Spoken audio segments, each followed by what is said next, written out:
Bismillahirrahmanirrahim. Assalamualaikum warahmatullahi wabarakatuh.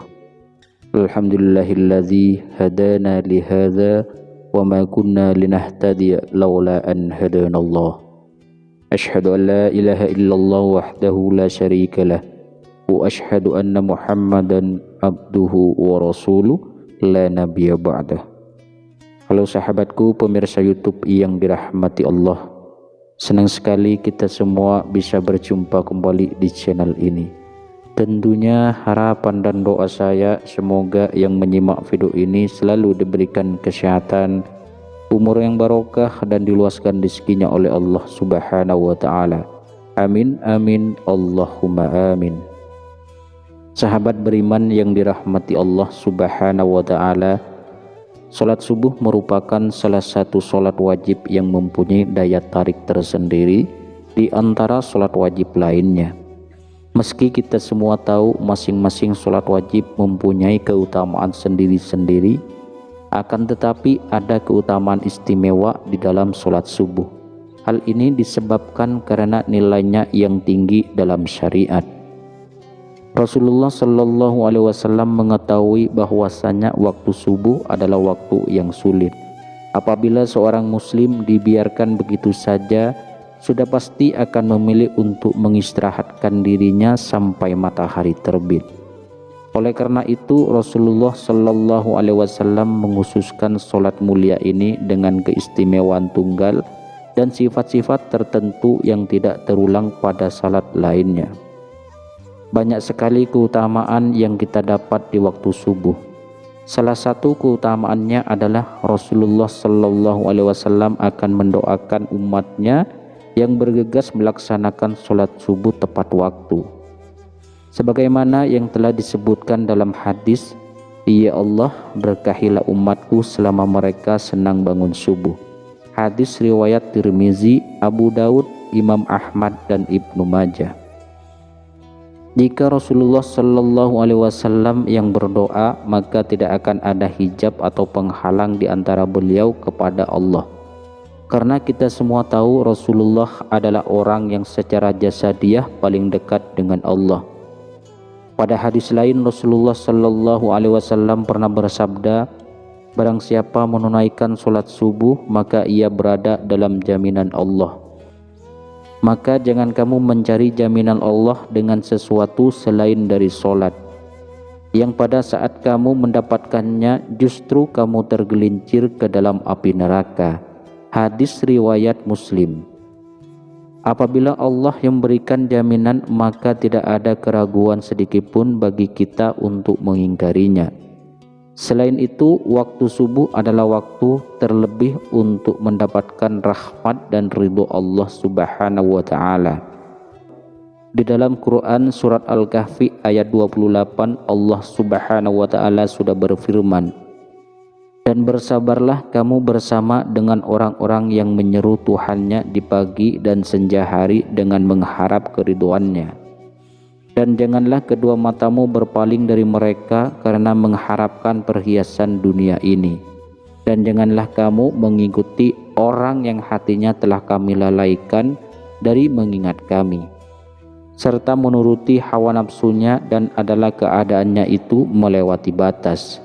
Dari ayat tersebut dapat disimpulkan bahwa apabila kita bersabar dan terus mengharap ridho dari Allah, maka insya Allah akan memberikan kenikmatan yang tidak pernah terpikirkan oleh kita. Dan Allah menegaskan kenikmatan ini hanya akan diberikan kepada hambanya yang selalu mengingat Allah. Bahkan kenikmatan yang diberikan oleh Allah dapat dikatakan melebihi dunia dan seisinya. Dari Aisyah radhiyallahu anha, Rasulullah Shallallahu Alaihi Wasallam pernah bersabda, 2 rakaat saat fajar pahalanya lebih indah daripada dunia dan seisinya. Hadis riwayat Tirmizi.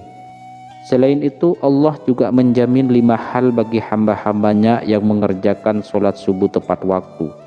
Yang pertama, pahalanya seperti sholat 1 malam penuh. Dari Utsman bin Affan radhiyallahu anhu, beliau berkata, Rasulullah shallallahu alaihi wasallam bersabda, barang siapa yang sholat isya berjamaah, maka seakan-akan dia telah sholat setengah malam. Dan barang siapa sholat subuh berjamaah, maka seakan-akan dia telah melaksanakan sholat malam 1 malam penuh. Hadis riwayat Muslim. Artinya adalah kita akan mendapatkan pahala yang sangat banyak di sisi Allah. Pahala tersebut tidak hanya di dunia saja, bahkan saat di akhirat kelak Allah akan berikan pertolongannya kepada hamba-hambanya yang mengerjakan sholat subuh tepat waktu. Dan pahala dunia yang insya Allah kita akan dapat adalah Allah akan mencukupkan rezeki kita dan akan memberikan kemudahan bagi seorang hambanya saat dihadapkan pada suatu masalah. Lalu yang kedua, sebagai sumber cahaya di hari kiamat.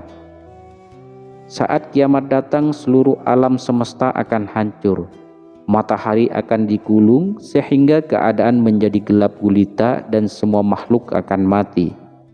Di saat kita dibangkitkan dan dikumpulkan di padang mahsyar untuk menghadapi pengadilan Allah, maka disitulah akan terlihat cahaya dari orang-orang yang masa hidupnya di dunia sering mengerjakan kewajiban sholat 5 waktu, dan diantaranya adalah sholat subuh.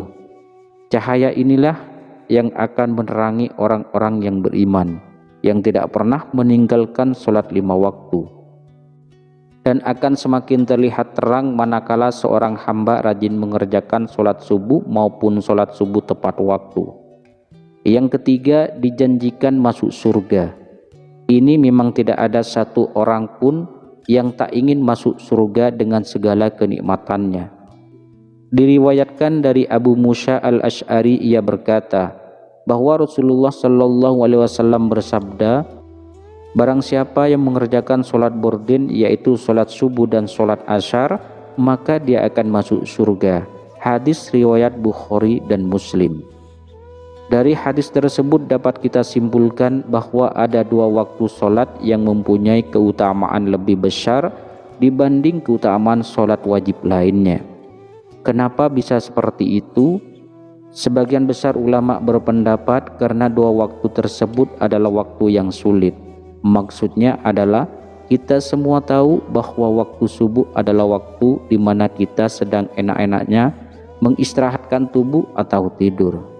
Dan waktu asar adalah waktu di mana kita sedang sibuk-sibuknya bekerja untuk mencari rezeki. Jadi untuk bisa mengerjakan secara tepat waktu rasa-rasanya sulit. Oleh karena itu Allah memberikan keutamaan lebih dibanding dari sholat wajib yang lainnya. Yang keempat, selalu dalam lindungan Allah. Tiada perlindungan yang lebih diinginkan oleh seorang hamba melainkan hanya perlindungan dari Allah Subhanahu wa ta'ala. Karena dengan mendapatkan perlindungan dari Sang Pencipta, maka sudah dipastikan hidup seseorang akan selalu diselimuti dengan ketenangan dan tidak akan pernah takut dengan apapun, baik harta, jabatan, keluarga, bahkan dari kejahatan yang disebabkan oleh manusia. Dari Jundab bin Sufyan, Rasulullah Shallallahu Alaihi Wasallam bersabda, barang siapa yang menunaikan sholat subuh maka ia berada dalam jaminan Allah. Maka jangan coba-coba membuat Allah membuktikan janjinya. Barang siapa yang membunuh orang yang menunaikan sholat subuh, Allah akan menuntutnya sehingga Allah akan membenamkan mukanya ke dalam neraka. Hadis riwayat Muslim, At-Tirmizi dan Ibnu Majah.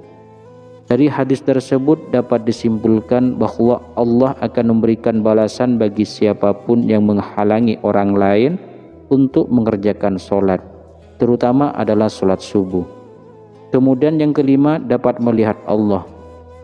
Siapa yang tak ingin bisa melihat Allah, pencipta alam semesta dan seisinya secara langsung? Rasa-rasanya tidak ada satu manusia beriman pun yang tidak ingin melihat Allah. Dari Jabir bin Abdullah radhiyallahu anhu, ia berkata, kami sedang duduk bersama Rasulullah sallallahu alaihi wasallam, kita melihat bulan purnama. Beliau berkata, Sungguh kalian akan melihat Rabb kalian sebagaimana kalian melihat bulan yang tidak terhalang dalam melihatnya. Apabila kalian mampu, jangan kalian menyerah dan melakukannya solat sebelum terbit matahari dan solat sebelum terbenam matahari. Maka lakukanlah. Hadis riwayat Bukhari dan Muslim. Sahabat beriman yang dirahmati Allah, beruntunglah bagi orang-orang yang beriman yang selalu menjaga solat 5 waktunya, terutama solat subuh dan asar. Semoga kita semua sebagai umat muslim bisa menjadi salah satu hamba yang mampu melihat Allah secara langsung. Amin ya rabbal alamin. Sahabat beriman, mungkin itu saja yang bisa saya sampaikan pada pertemuan kali ini. Semoga bermanfaat bagi Anda, keluarga Anda, dan juga orang lain. Assalamualaikum warahmatullahi wabarakatuh.